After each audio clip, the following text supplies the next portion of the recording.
Kia ora. This year I am going to be hiking the Pacific Crest Trail. I am pretty excited. I have less than a week before I fly to America, and this video is showing all of the gear that I'm going to be carrying for over 4,000 kilometers of the trail. A lot of the gear is older gear that I've used for my previous two through hikes, being Te Araroa Trail in New Zealand and Nogepalang in Norway, but there is a few new items as well. I've done a weigh-in of my gear and my base weight is 6.5 kgs, which is equivalent to around 14.4 pounds. The true weight is just under 7 kgs, and that's the weight including all of the consumables, where it's everything I'm carrying except for my food and water. Firstly is the sun umbrella and rain umbrella. Water bottles, so a 2 litre, 1 litre, 1 litre and two 500 litres. In addition, I've got a 1 litre dirty water bag and a water filter. I will be having a different filter. I'll be having the micro version, but I picked that up in America. I have the micro spikes, and then into my electronics I have a Bluetooth foldable keyboard, a sat phone and charger, a 10,000 mega amp battery bank, a 6,000 two USB cables, a wall charger. I will be picking up the US version when I get there. Tripod for my camera, earphones, spare cards for my camera, spare battery for my camera, and my phone, not showing, is my camera. Then my passport, permits, money case, sit pad, tent pegs, tent and tent floor, which is polycro, my food bag and bear bagging kit, trowel for disposing of my waste when I go to the toilet, sleeping bag liner, torch. I will have a newer version of the torch when I get to America, compass, maps, P-Bella, pencil and notepaper, menstrual cup, hand sanitizer, toilet paper, toothbrush, soap, multi-purpose shampoo, soap, laundry detergent. This is my first aid kit, repair kit, chafing cream, chapstick, sunscreen, wet ones, survival blanket, pillow, mattress, camp shoes, cozy for my mug, lid for my mug, stove lighter, pocket knife, spoon, towel, dry bags, down jacket, down hood, merino thermal pants, my spare camp top, merino undies, merino socks, Possum down gloves, waterproof gloves, merino lightweight gloves, Possum down hat, sun hat which I use if it's raining, a buff, mosquito head net, wind jacket, wind trousers, rain skirt, rain pants, rain jacket, synthetic puffy jacket, and then from my walking poles is what I wear while walking: shoes, socks, skaters, shorts, merino top, merino bra, sunglasses and wide brim hat. So this is now all of the equipment packed into individual dry bags. Even though my pack is waterproof, I still like to have everything in its own individual cases as well, just for organisation and secondary waterproofing. So what we've got is water system, micro spikes which attach to the side of my pack, my food bag at the bottom of the pack, tent.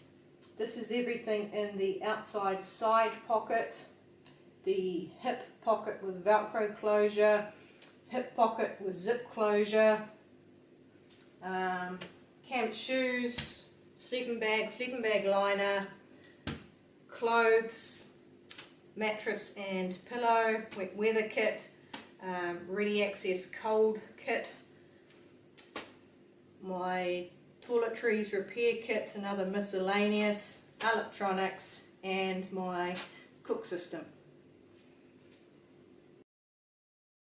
So this is my tent. It is a Zpacks Solarplex which I purchased in 2014. It's done nearly 6,000 kilometers and is still in good condition.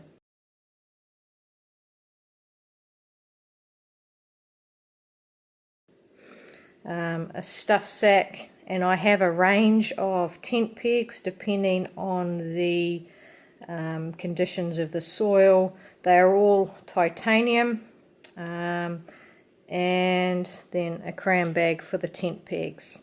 I have painted the tops of the tent pegs just so I can see them in the ground when I'm putting my tent up and down. My sleeping bag is from Zpacks. It's a -15 Celsius or 5 degrees Fahrenheit bag. It has no hood, which is intentional. It reduces the weight, and it's not often I need a hood, and I have a down hat if it does get cold.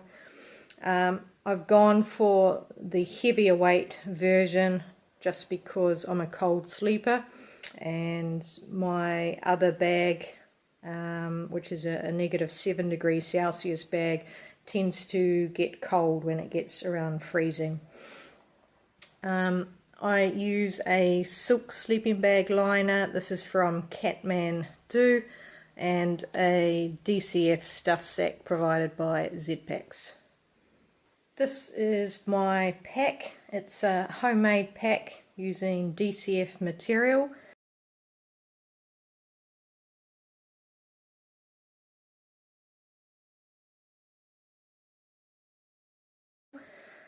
I have a separate video showing all of the features of the pack and also how I made it. This is my mattress. It's a Thermarest Neo Air woman's version. I chose the woman's version, which is full length, because it had a better R rating, its insulation rating, than a lot of the other ones, and it's got an R value of 3.9. And then there's an X-Bed pillow.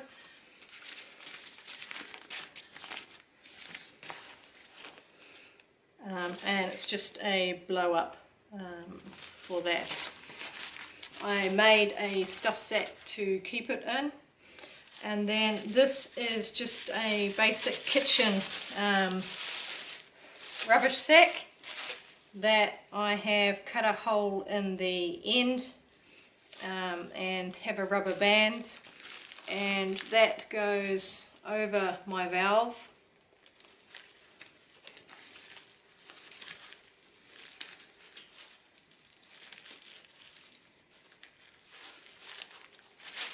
And then I just get air in it, put it together, and then use that to squeeze the air into the mattress. That stops condensation getting into the mattress, but it also is a lot easier to do after a long day hiking. You don't have to be trying to blow up a big pad.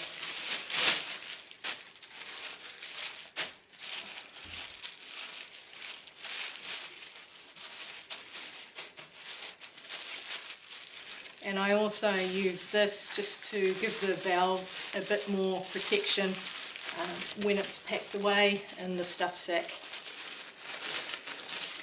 Now with these mattresses, when I first bought it, I thought there is no way it was going to fold up that small again, but it's actually a very easy to fold it and keep it this small.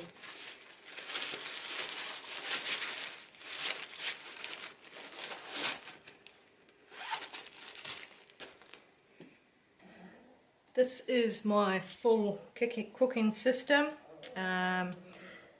The cup is a Vargo titanium travel cup, it's 450 ml. A lid for the cup just made out of tin foil.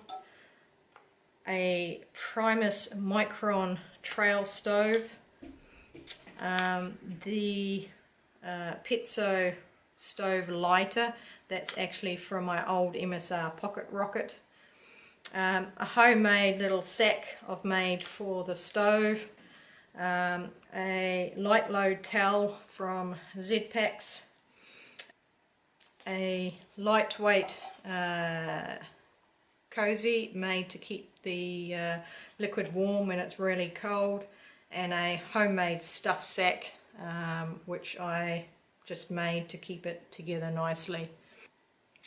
With the stove, I actually prefer this over the MSR Pocket Rocket for the main reason that it fits my cup better. I found the Pocket Rocket is wider in here, so this one holds my cup a lot firmer. The lighter, I like this, it just has a little spark when you click the bottom up the top. And it ignites really well. The lid, just to make the water boil a small amount quicker, doesn't make a huge difference, but it's enough to make it worthwhile. And it lifts off. Once I've boiled the water, then I can put it into my little cozy, and it's going to stay a bit warmer than it would otherwise. So to put everything away, the cup goes in the cozy and closes. Then the lid goes on the inside. The stove collapses down. The reason I use the case, it just gives it that little bit extra protection to stop it scratching my cup. That goes inside. And then the towel.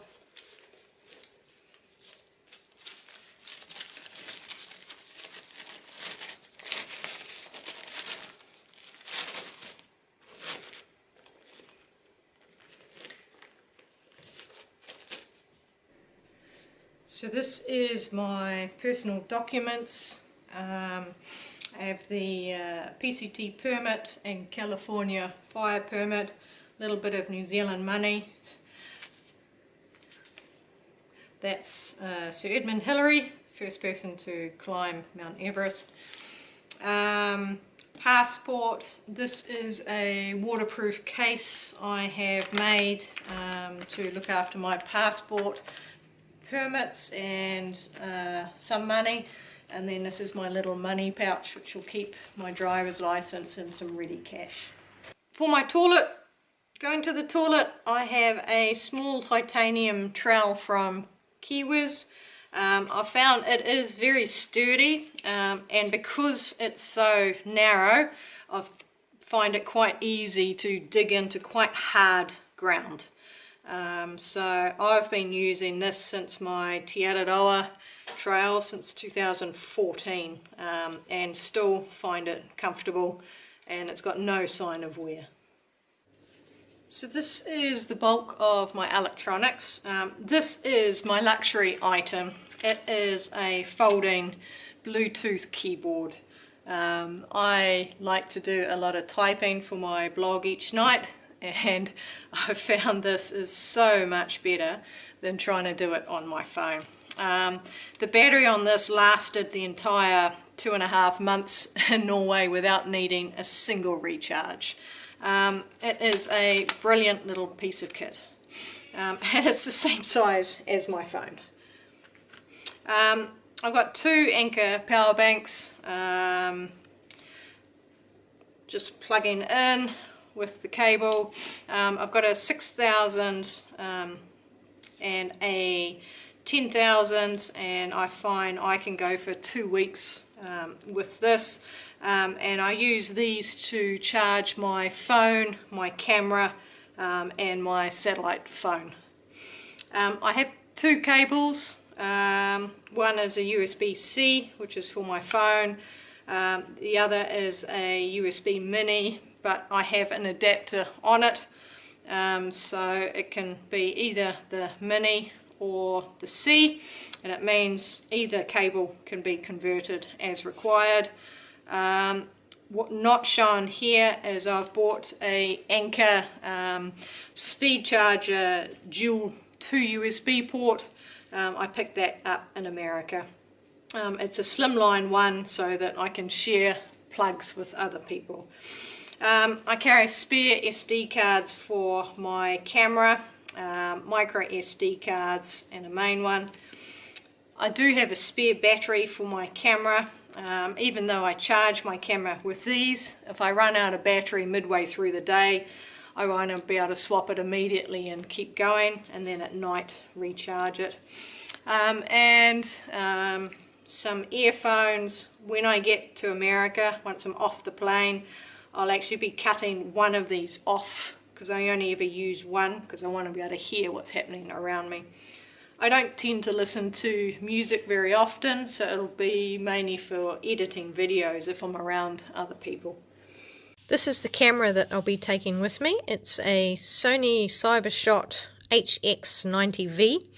I used this camera in Norway where there was some really cold temperatures and also some quite hot temperatures, and it did a really good job. Some of the key things I like, it's a 30 times zoom, so I was able to get some really good bird shots and wildlife shots. I like that it does have a cover over the lens. I previously had waterproof cameras which didn't. And another thing that I found I really like is the flip up screen.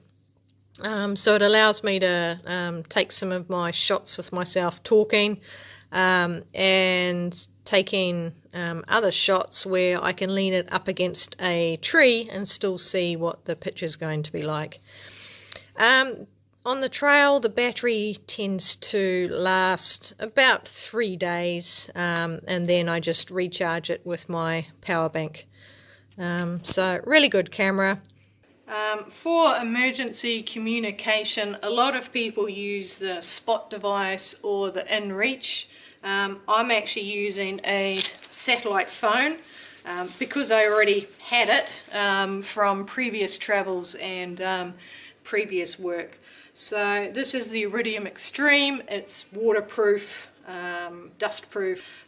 It's quite lightweight. It's not a lot more than the InReach device, and this means I can phone people or text people from practically anywhere. It's on the Iridium network, which they've just done a big upgrade to their satellite, so it's got really good coverage. If I get into trouble anywhere, it does have a panic function. So if I lift this lid here, there's a red button, and if I press that button, it sends the emergency alert through to the GEOS duty centre, and then they will coordinate rescue wherever I am. And the reason I use this as opposed to just the normal personal locator beacon, which is common in New Zealand, is I do a lot of travelling, so it means I'm covered wherever I am, not restricted to areas. And that's the charger for it. It's a little bit clunky, but it lets me charge with my Anker power banks.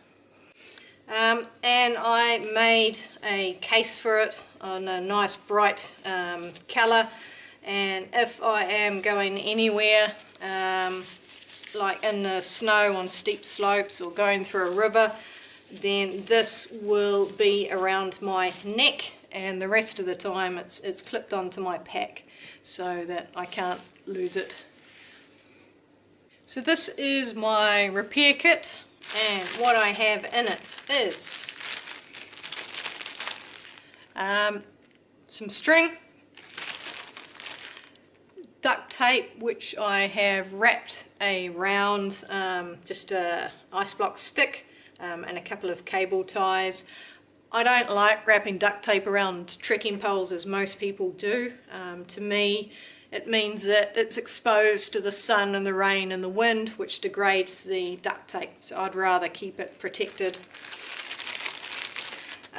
In here is repair kit for my inflatable mattress, and some Cuban repair patches and repair tape, so that will fix my tent, my raincoat, any of my dry bags, and my pack if there's any holes in it.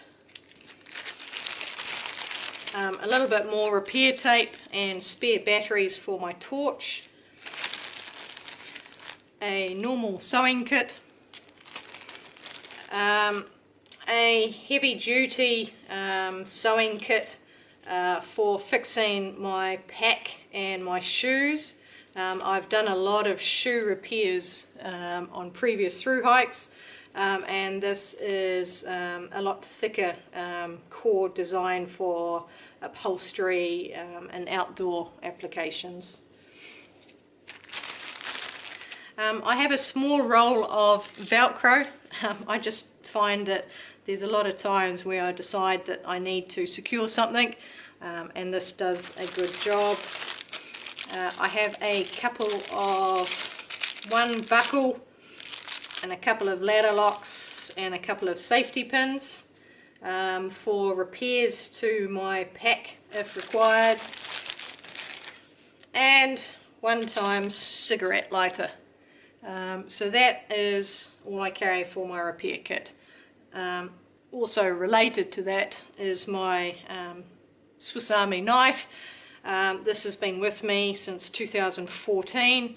It's got a normal knife blade, it's got a file, and the thing I use the most is the scissors. These are brilliant. I cut my toenails, I cut all sorts of things with these scissors. They are fantastic. And it also has a pair of tweezers and a toothpick. And I've found this is all I need in terms of a knife while I'm hiking. So this is my first aid kit. Okay, so I have the blister pads on a couple of different sizes, normal sticky plasters, I think there's about 5 there, ibuprofen pills, Panadol for pain relief, and Imodium if I have a severe case of diarrhea, some antibiotic cream, gloves in case I come across someone else with blood, some white paraffin. I use that for chafing, and if I am putting any tape on me, I put that just around the edges to stop them coming loose, and also use it to stop if I'm about to get blisters on hot spots, to give a bit of lubrication. This is cohesive bandage. It's the bandage that sticks to itself, and I use that for compression and extra support if I twist my ankle or knee. This Comf Heal is a pad, very light gel pad for blisters. KT tape, and that's for support for knees or ankles, and I also use it for my blister tape. I prefer this over the rigid tapes because it's flexible, so it moves with your foot, and you can actually get it to fit quite nicely over the top without any wrinkles, and it stays on quite well. For wound dressings, I've just got one small wound pad. I actually use a couple of pads, as in for Women's Time of the Month pads, because they have good blood absorption for obvious reasons, and then some Opsite if I need to keep a wound dry. I have a small disposable suture, a scalpel end, this is what I end up using the most to make butterfly stitches if required, and alcohol pads to clean any wounds I've got. And that is everything. By putting this thin layer of tape across, it stops the pills breaking through the foil, and it's easy just to peel it back, take off a pill. So that's just a little hint. This is the Z-Pax Virtus rain jacket. I purchased it early in 2018. It is a men's version, which I found the hips didn't work well. However, Z-Pax now make a woman's version, which would probably fit better. I used this for 2,000 kilometers in Norway, and it did a really good job until the last week, and I think that's because it needed a wash. But I have good confidence in this. I washed it, so I'll be using it again. Z-Pax Virtus rain pants, and just a old DCF stuff sack that I have. Some of the things I like about this jacket: the hood is really good. I use a baseball cap to go under it, and it keeps the hood in the rain off my face. And I like the location of the cinch cords. It makes it very comfortable to use in the heavy rain. It's got a waterproof zip, and what I like, an improvement over the other older version, is that it actually has a flap behind, because what I found is when the zip was bent, water would get through, but that solved this. It has full pit zips, which I need because I get very hot, and I use those a lot. And because this was the men's version and the hip wasn't wide enough, I just added a small panel of DCF to make it fit better. The only sign of wear from my Norway hike is I have at the back a small hole where I slipped down some rocks, and it with the abrasion it ripped, and I'll just put a small piece of DCF repair tape over that, but that's fine. Over the shoulders there is very slight discoloration, but there is no sign of wear on the internal of the jacket, and that's after a lot of wear. I had a solid month of rain in Norway, so this jacket received a lot of use. And it has a chest pocket as well, which I found was a good size, and it was easy to get to. I used it mainly just to store gloves when I was taking them off to do things. The rain pants generally fit quite well. I had the older version of the rain pants, and they lasted for 2.5 years, including quite a lot of heavy use, and they fit nicely, are easy to get on over top of your shoes. So that's my rain system.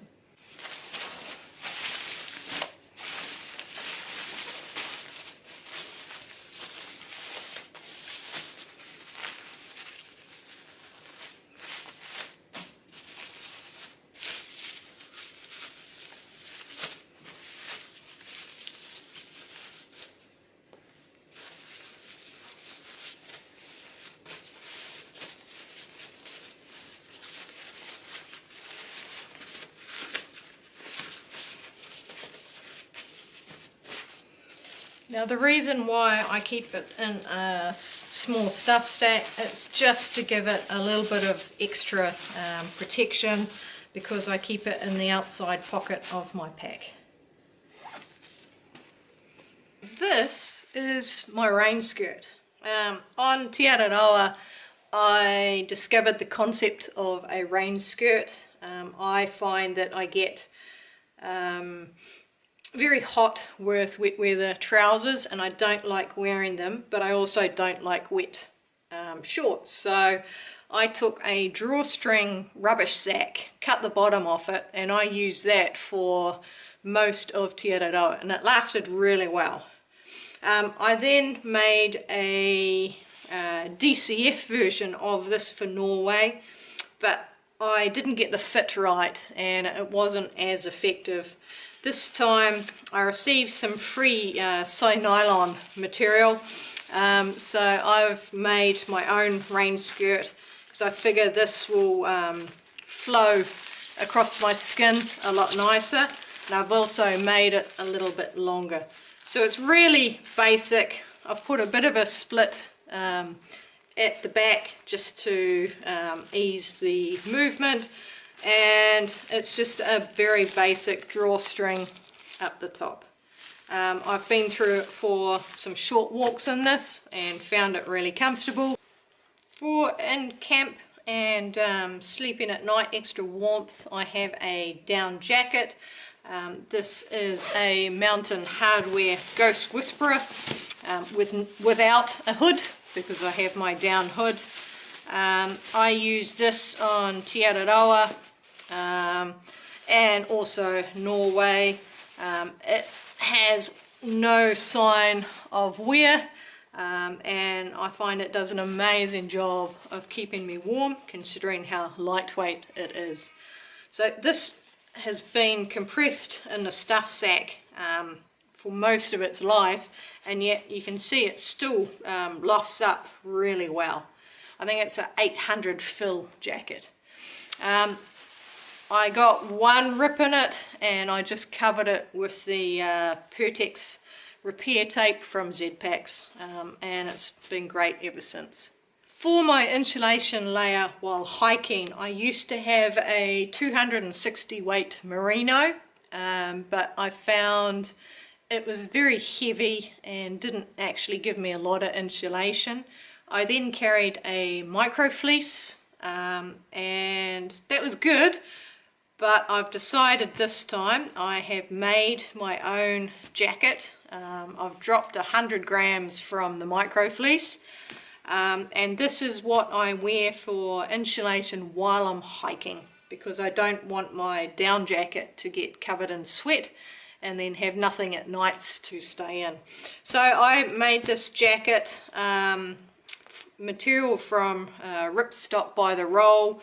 It's a membrane 0.66 ounce material, very good windproofing. Very light shower proof. But what I have done with this jacket is the back is just the plain material. There's no insulation on it because my pack's going against my back. And then for the rest of the jacket, it's got the insulation over it. It's not like down where it puffs up, but it works well when it's wet. I absolutely saturated some of this material and then just wrung it dry, and it lost all of the water and it was still warm.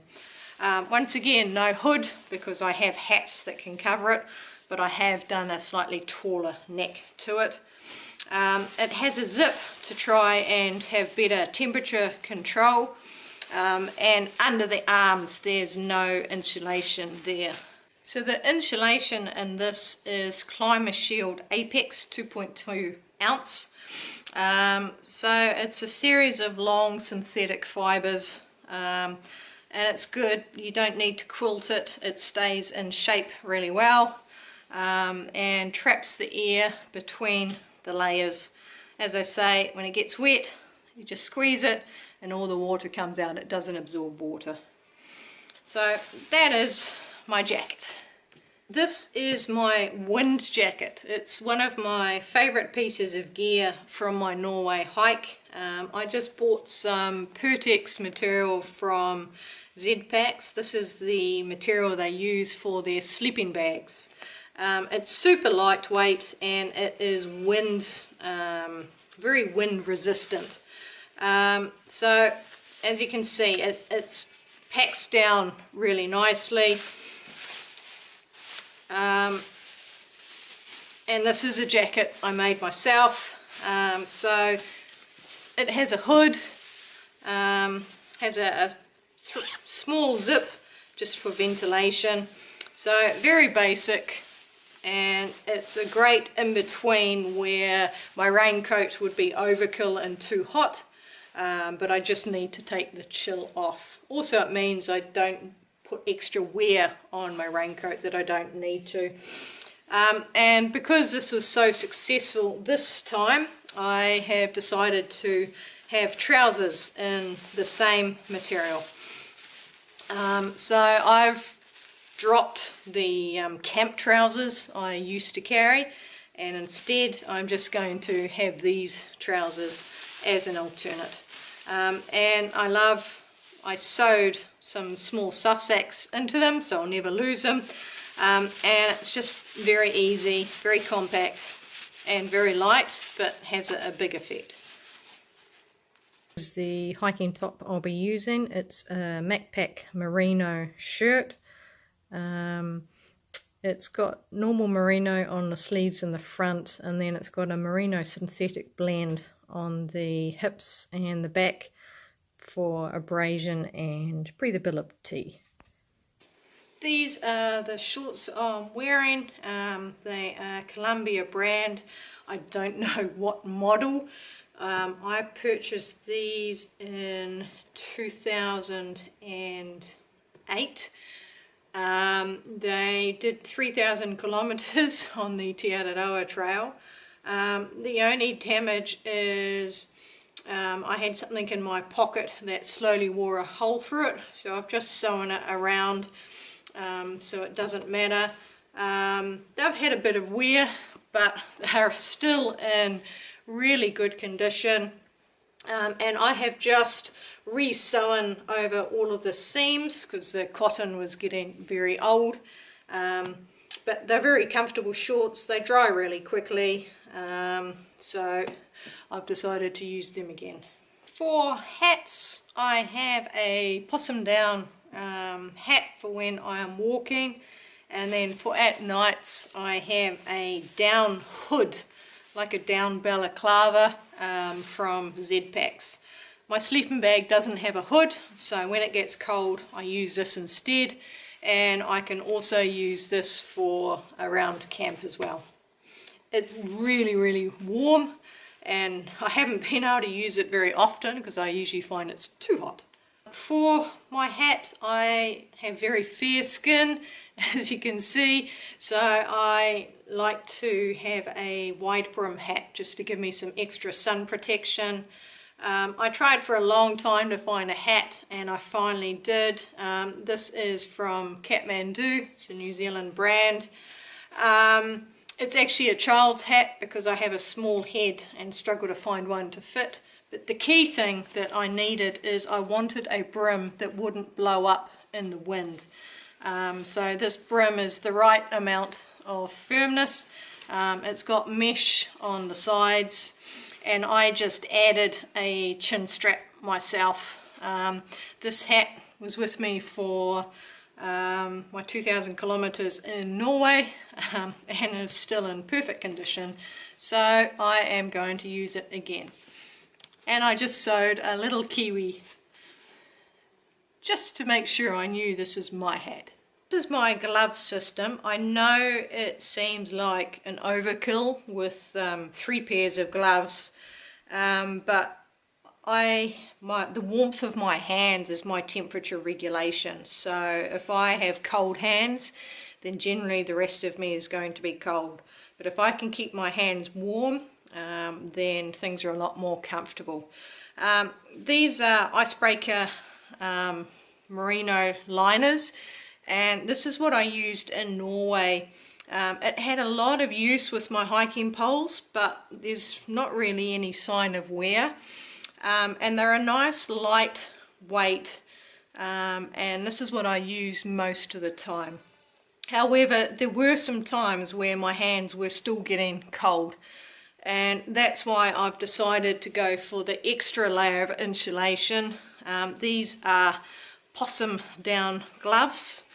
So possums in New Zealand are a pest. They destroy the trees and our native birds, a lot of whom don't fly. So I'm doing my bit for conservation by using possum products.